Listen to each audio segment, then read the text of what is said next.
Hello. Hope you're doing marvellously well. Welcome to Machina Bristronica. Hope you're having a great time.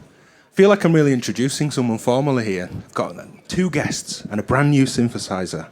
I'd like to welcome up George from UDO and friend of UDO, Cuckoo.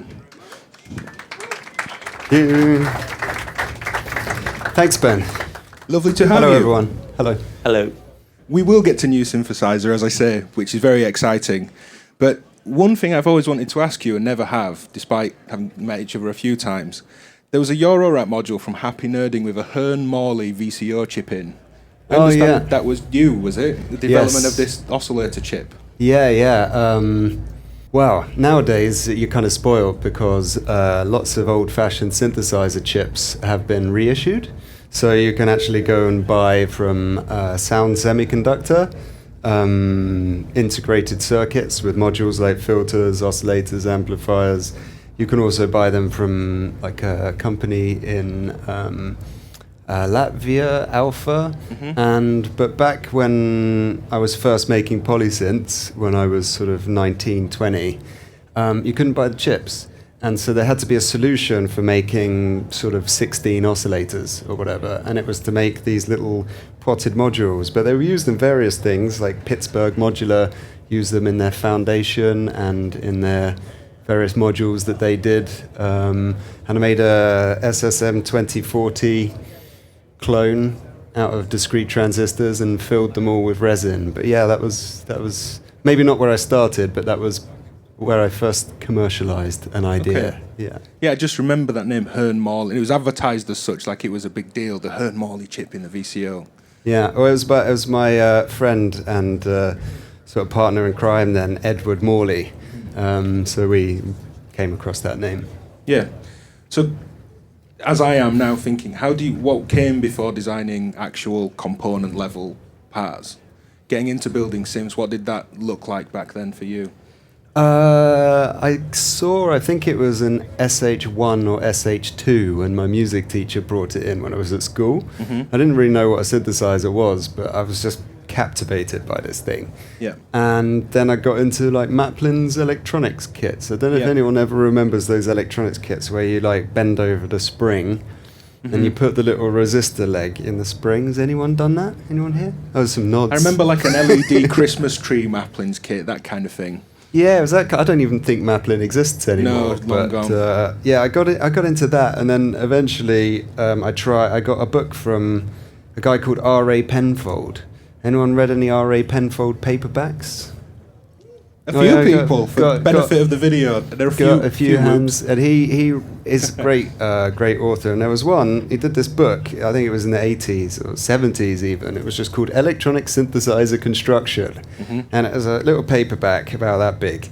And in the back of the paperback were some foils, some like prints. So what you did is you used the photocopier, you photocopied it, and then in the sort of photography lab, using Etchant and Developer, on pre-sensitized boards, you could, off the back of this paperback, you could make circuit boards. Right, okay. So needless to say, none of them worked. Right. Because I think I got them back to front. That's the classic, when you're overlaying the transparency, you get it back to front, and then you mirror image the damn thing, and then the etchant didn't fully etch things, and it was just... I did this when I was at college. I was about 16, 17, and I remember the teachers were like, "What are you doing?" I was like messing around with this paperback, trying to photocopy this stuff, and it didn't work. I was really frustrated, and then finally made a circuit, and the only thing I could get working was something I designed myself. Right. So I tried building some kits from Oakley. They didn't work. And it was nothing wrong with the R.A. Penfold of the kits. It was just simply I didn't know what I was doing. Yeah. So I couldn't make it work when it didn't work. Mm-hmm. So then I started making things bit by bit from scratch. Had a project in A-level electronics, and I made like a auto pan system with I think it was a CA3080 chip. I'm going to ask, does anyone know what one of those is? Probably somebody does, yeah.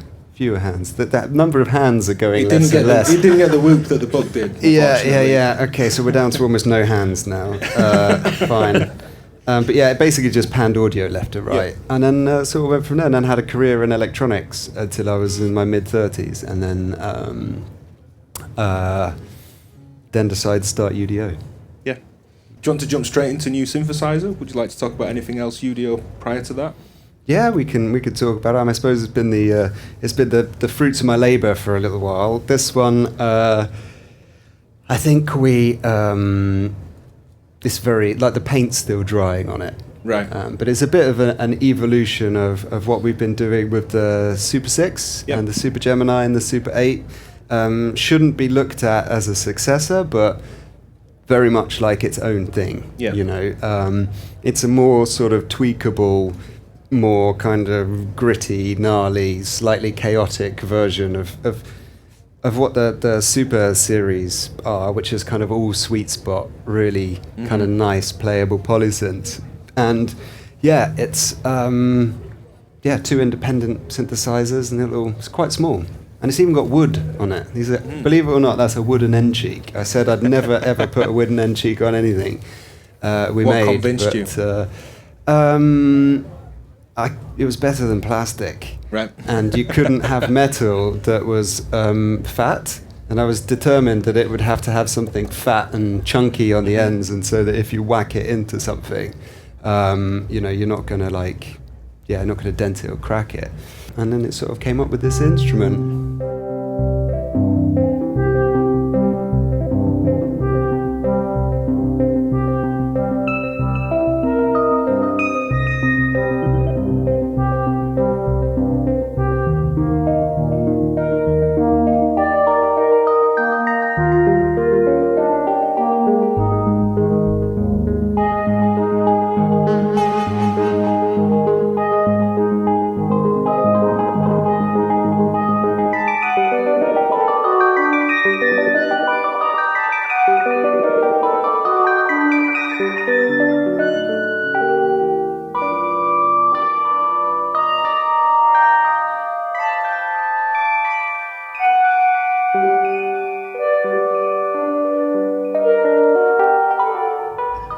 Anyway, that was just a couple of little sequences. Not sequences, actually. They're just arpeggios. But it's the concept of the instrument is playing things against each other. So the Super 8 and the Gemini do it. The Gemini has its 2 rows. But this one lets you kind of split and stack and layer, feed the output of one into the other one, and has all sorts of complex different filter modes and things, basically. And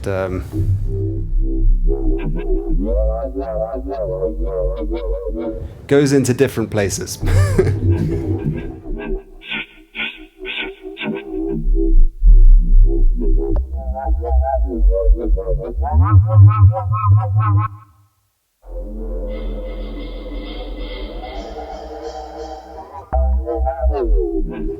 So it's kind of, it's a sculpting more, I think it's a more introverted instrument. It takes a little bit more work. You have to go deeper in it. It's got more editable effects and things, but it's still got the kind of the really pleasant kind of ethos of a UDO instrument.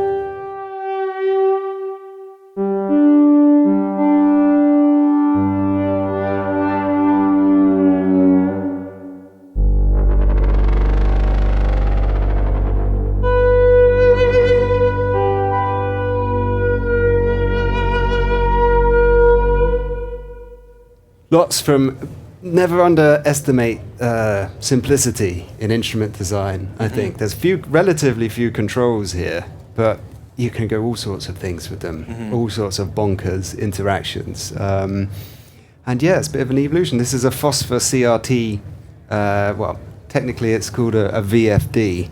Does anyone remember hi-fi in the 90s and late 80s when you had it was like phosphor greens and red segments? I've always loved those displays. Some of those Pioneer spring reverb type units where those kind of colour bands on the front maybe? Yeah. And then later on, because it's quite an expensive technology, that was replaced with LCDs that look like VFDs and all sorts of things. Has anyone seen videos from a guy called Pozzy? Oh man, I've got to I've got to get live. But, when the video of this... he made a whole video, like an hour long, about VFDs. Okay. And it's captivating. So I don't know if you can see on the screen here, but it's actually like a nice calming green phosphor. Mm-hmm. And it actually gets warm. And there's little red heater filament wires. And if you ping it when it's cold and you flick it with your finger and you listen your ear to it, it makes a ringing sound, like ding, as the filaments go. And it turns out it was a technology developed in the 70s by a company called Noritake. And the company that developed it has a UK subsidiary, like a wholly owned UK subsidiary. And chatted to a guy, his name was Toshihide, a Japanese guy. And he was like, well, you know, this is only people that use these now as like some military applications because they work down to like minus 60 degrees and more than 150. So I was like, no, I want it for a synthesizer. He's like, yeah, you know, but not sure. And so we had to develop our own power supplies for it. We developed our own kind of grayscale level controller. It really works really nicely. The aliasing on the screen you can't really see, but it's got different brightness levels. I don't know if you can see there. We're highlighting different parts of the instrument, and it's really, it's just really lovely. And you know, the Supers are all hands-on. Everything's there, but this gives you a little bit of a reason to go a bit deeper. And we just wanted to make every part of it really considered. You know, is the core of UDO always going to be polysynths, do you think? Because you mentioned designing something that's a little bit rawer, more hands-on control. I almost kind of see a world where, as a designer, you might want a little palette cleanser that's maybe a small raw mono synth. Well, you've made big flagship polys, and you may think, you know what, I'm going to make like a really raw little one oscillator simple mono. I think you'll be surprised that this one will actually take you, although it has the resemblances of a polysynth. It has the eight voices. When you actually, you know, let's say, for example, let's put it in a mono mode.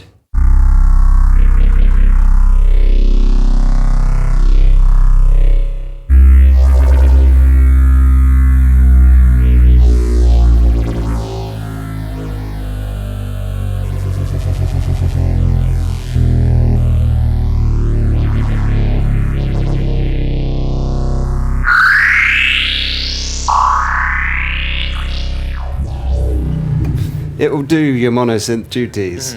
And if you want to make a really nice, simple, sort of straight down the middle mono sounds, it will also do that. So it's almost... Sorry, everyone.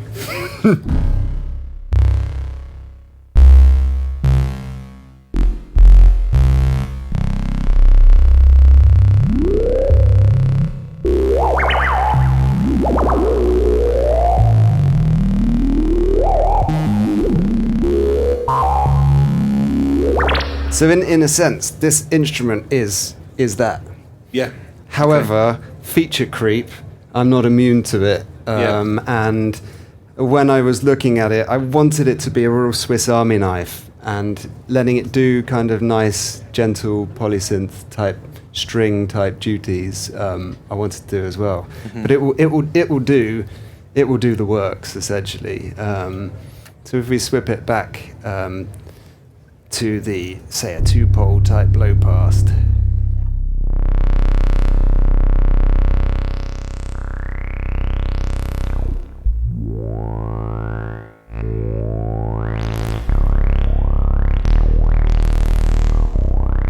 It will do your greasy kind of monosynth duties, as well as kind of I don't know, nice soft sounds too.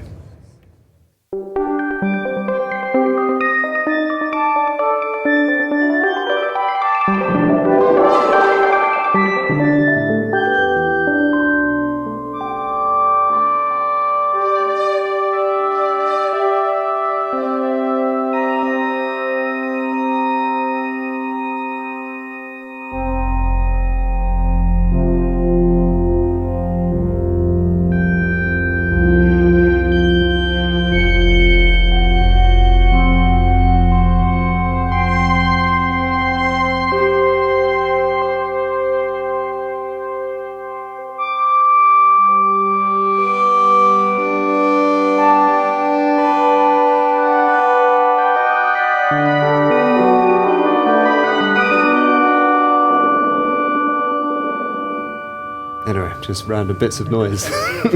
Keep interjecting random bits of noise, great. Can we get a kind of top-level feature rundown? Yeah, sure. I realise we're talking about these things and maybe people aren't as aware of kind of exactly what it is just yet. Yeah, well, I would call it like I'm trying to invent a name for the category of it, like a kind of utility polysynth.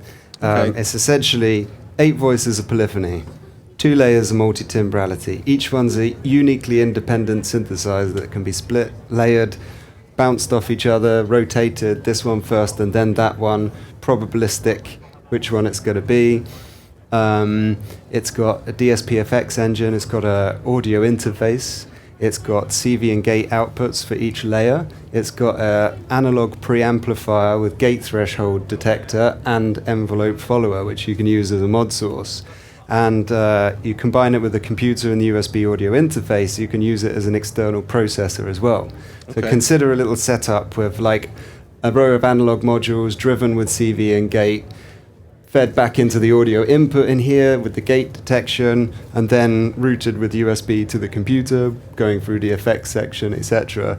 It's a really flexible, powerful little thing, so you can use it like as an external processor, as an effect unit, as a gritty, dirty, punchy monosynth, also as a kind of flexible little polysynth, and really mainly something for sort of creative music making. I mean, you can't, well, I think it's foolish to sell something on features or to make something for features, because you can get a plugin now which will just do everything, every feature you can think of, and you can have it all at your fingertips. So you can open up a big window, and some days that's exactly what you want to do.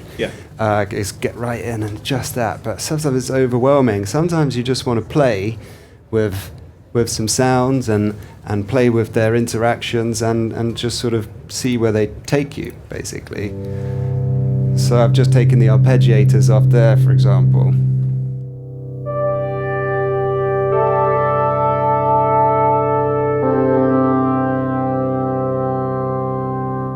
Maybe I'll have a look at the filter on the upper layer.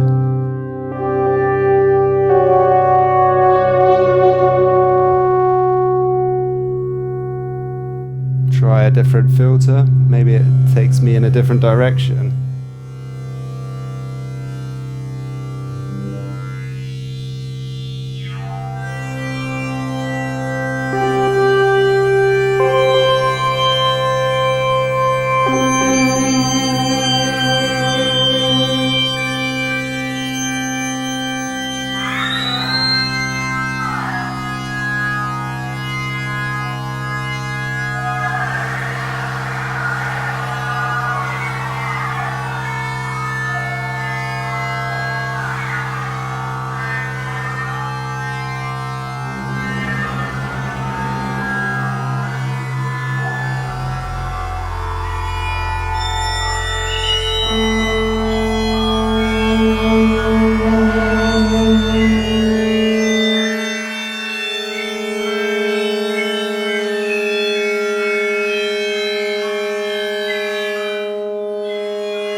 Anyway, It's always a joy to see you play your instruments. It really is. Thank you. But that's just it.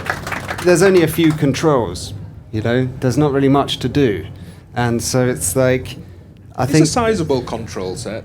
Yeah, I suppose. But when you divide it down, and you only think you're looking at this bit, so I like to think of the instrument like, you know, don't get distracted by the screen and the buttons. These are just utility stuff. You can ignore that most of the time. It's a bit helpful to see where the patch is, to pick it apart, to see what's going on. But really, you're working here, you know, and it's right in front of you, right in the middle. This is a duplicate of it. And through sort of experimentation, see where you go. It's 100% MIDI. So if you dump the patch, when you're just like fiddling like I did just now, you dump it at the beginning, gives you a starting point. Every edit and every control and everything is recorded. So when you go back and play it back, it will do exactly the same thing. Do you see what I mean? But not audio, actually MIDI as well. So it's kind of like a fun sandbox, really, for sort of musical experimentation. And, you know, also it's utility. If you just want to make a really basic noise with it, I've fiddled all the controls into random places at the moment, so I've got no idea whether I'll be actually able to very simply go back to basics, but in theory I should be able to.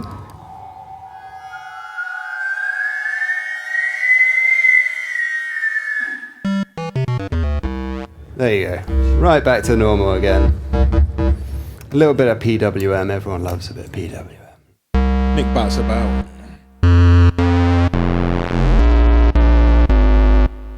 So that's just literally nothing more than a simple square wave.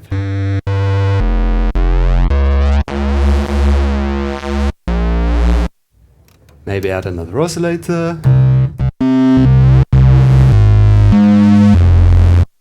Sure, let's make it, make it not a poly sound, but a legato sound.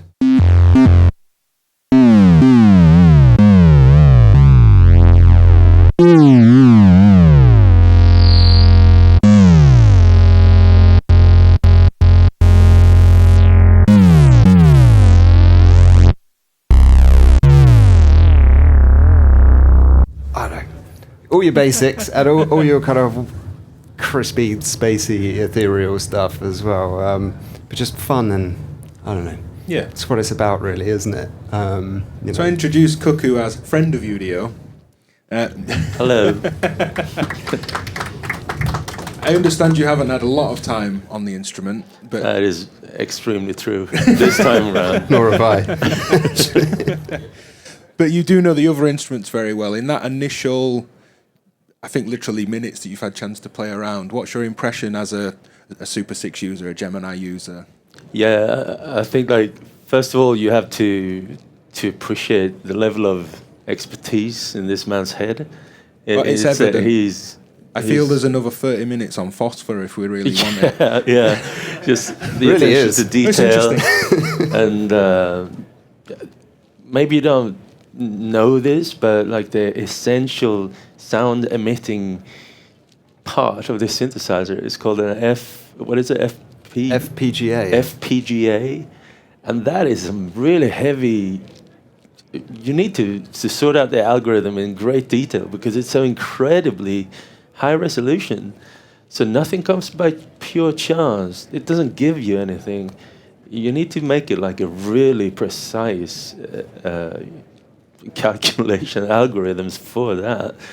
And the way you've done it here, I mean, you're all listening to it thinking, oh, maybe this is like purely analog. It's so rich. It's like sweet. It's got this tone that is beautiful, yet like gnarly. And the noises that you somehow, white noise can be very recognizable, but the noises that you can make with this can turn more to, you can tame it. You can land not in the shh land, but more in the f land. It's like sweeten it in a way that I think you're creating your own musical landscape in first the Super 6. I was really intrigued by that, and then the Super Gemini in 8.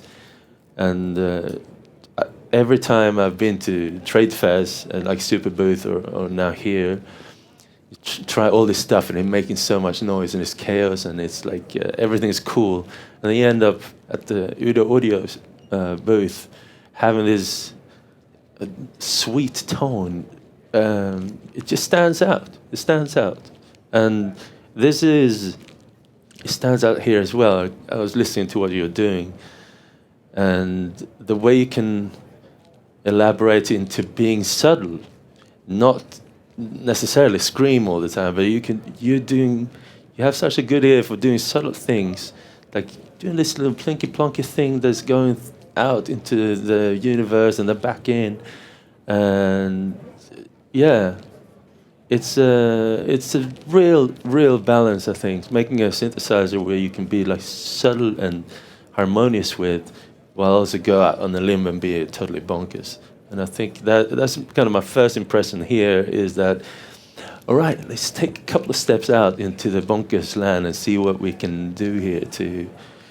Because there is one thing that you didn't skip over it, but the play modes, I'm super hyped for how to use the play modes here, where you can be a bit more random in the way you combine the two dominoes.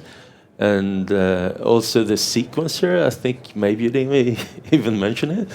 There's a sequencer. I sort of skipped over it deliberately because it's not fully finished, I'm afraid. It's not finished, but there's a button for it. So. There's a button for it, so it will be on there. So, being able to on a sound design level, sequence certain parameter shifts, and yeah, I think I'm hyped for it. Even though I just had like one day when nothing was working and one day when it was working eventually. And yeah, a good first impression, even though it's still early days. You mentioned the term domino, that idea, that tumbling effect of everything interacting. And earlier, it kind of caught my ear when you used the word probability. That kind of lifts me out of my seat. I get excited by probability. Could we hear a sound where there's two different sounds and we can really clearly kind of hear how we're bouncing between whatever you're playing is addressing one voice or the other?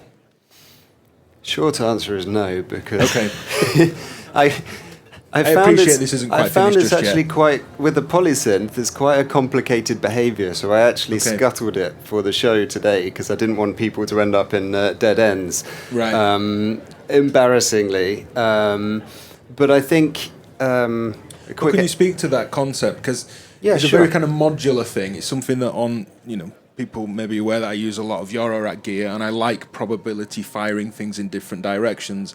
It's not a common thing on a polysynth. It's not a common thing. So if we, for example, I can't remember which slots have got patches in here. Okay, so let's have a little look. Load something with...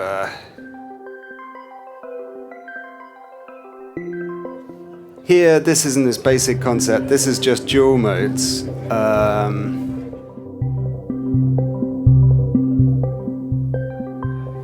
So one instrument here is doing one pattern, whereas the other one's doing another. So you can hear that's on fourths. And you put them together and they make a kind of nice interaction. So this isn't necessarily new because the Super 8 and the Gemini allow you to do different clock divisions of different arpeggiators on different layers.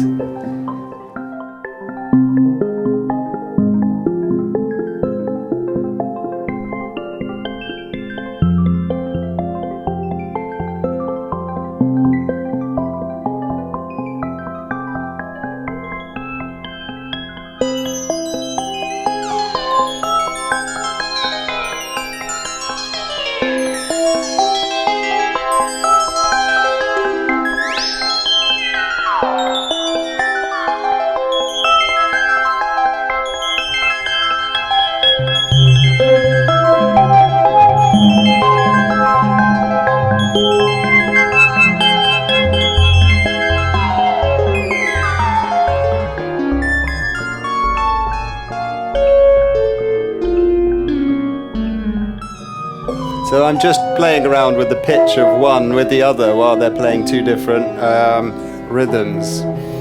So I really wanted to get that really working nicely. Is where I focus my effort. I'm actually working clockwise around the dial, and I'd advanced to here, and then I retarded back to here for the show as the working sections. But what you will eventually be able to do is for each note of the arpeggiator, it will go from one to the other. And so if you, for example, you can very quickly copy the two. So now they're both the same. So if I play a dual patch,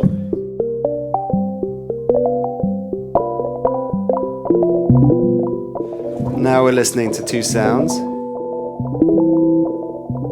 that are playing exactly the same patch, but if I make subtle adjustments to, say, one side,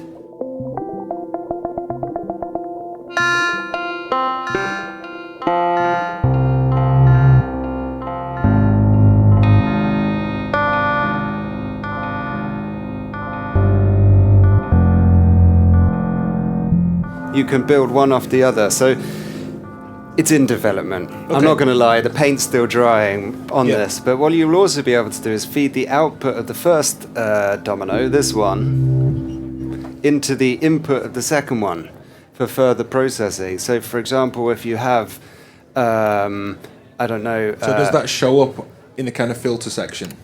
Yeah, so if you just put it in this little single here with my finger, you can just about see this one feeds into the mix input of this one.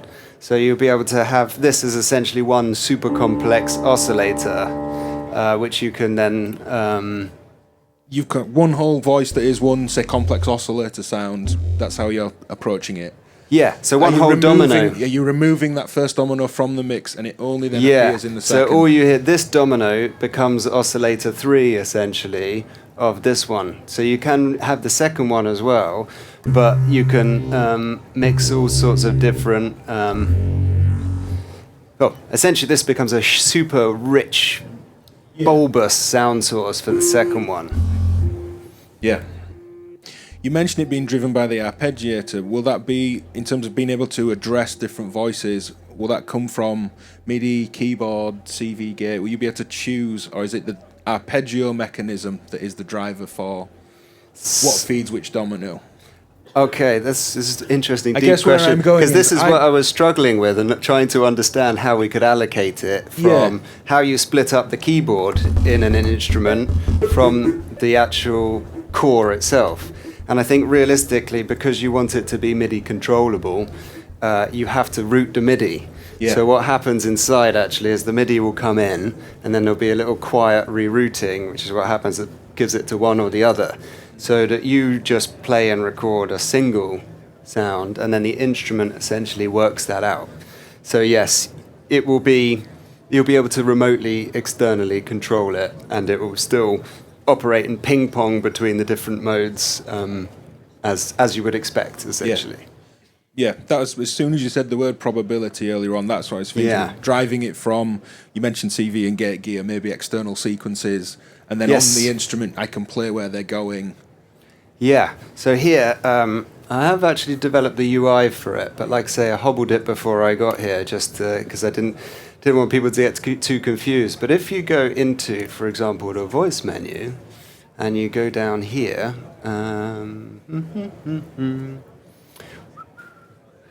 I think it's on the final screens. I think I've deliberately stopped you from going to the end.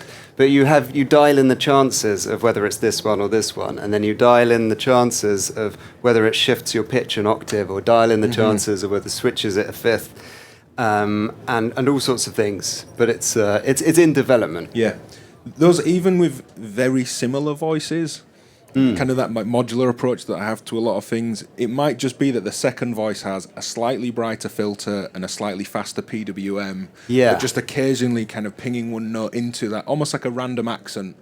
And I found that that's what works best. Right. Because when I first engaged the play modes, I was finding that, if you have wildly different sounds, it's very unpredictable and quite difficult. Yeah. And how do you do it? Do you do A, then B? But what about a polyphonic sound? Do you use up all the polyphony first before you then play the second one, or do you just use a single note? Yeah. There was all these complex interactions, and I found exactly like you suggested, subtle differences between each side. It might be that the of first what one, is like a band pass, nice thin band moving around, but the second one's a low pass. So occasionally, it's a very you similar get- sound, but you get low end coming you get through. the low end, and the low yeah. end then feels like an accent. It feels like, I don't know, I find it really playful when they're quite similar.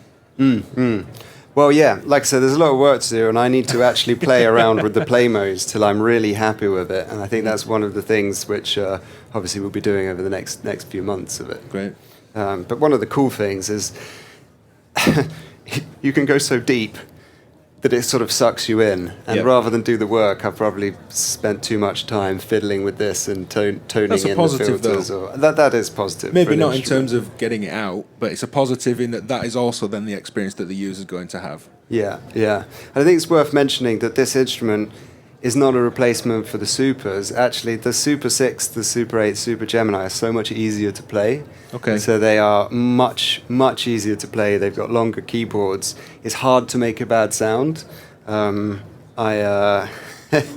this one, you can kind of, you can drive it a bit chaotic, and you have to work a little bit more. So I was doing a demo today with Nick Batt this morning, and it was really loud, and I couldn't really hear, and I was struggling a little bit with it.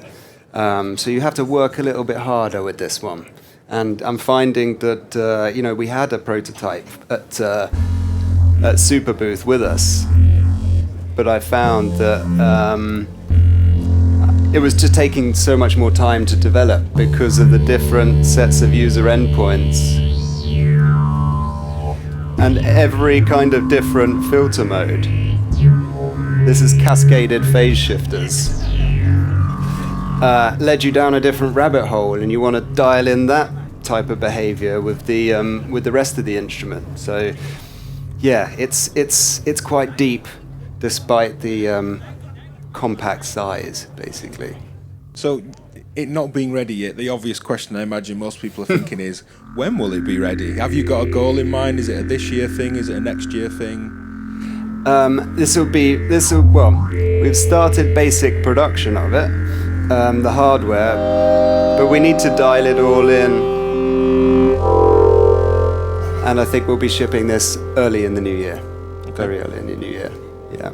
Do you have a price? That's the other... Yeah, £2,599, including VAT, expanded to different territories depending on the currency at the time. So it's about the same as the ST49 model Super 6. It's a different proposition. Yeah. So you sort of have to think which kind of player are you. The Super 6 is so nice and easy. It's so dreamy and lovely. It's so comfortable, Yeah. I'm so comfortable demoing those instruments to the Gemini.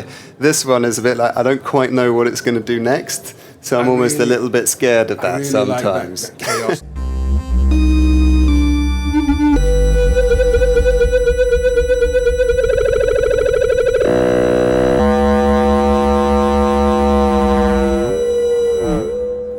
Yeah. So it was cool. The Supers won't do that, if you see what I mean. They'll always be polite and reward you. This is kind of a bit more. I find myself doing that. Yeah, tweak. A little bit more, kind of, like. I think it's good for an instrument to occasionally make you feel like you don't know what you're doing. Yeah. Especially when there'll be a lot of people here and yourselves that have a lot of experience with a lot of instruments, and it's a nice space to just put yourself on the back foot occasionally. Well, I think as an engineer, you spend a lot of your time pretending you know what you're doing, actually. Right. And I think the sort of, when you're working on this stuff, when an instrument becomes above a certain level of complexity, you can apply good practice. And in every small decision, you can try and get this right, you can try and work hard.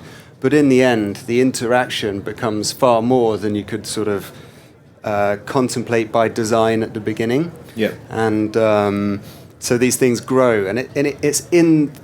If you manage an instrument like this, is the result of thousands upon thousands upon thousands of small decisions and little bits of engineering by different people, and it's that interaction between the different parts and elements which eventually come to hopefully make something that is, at least resembling pleasing. but sometimes just makes makes some sort of raucous wall of sound. Thank you for Thank you joining very us. much. Thank you, Cuckoo, for coming. Thank you. Thank Thank you. you. Thank you.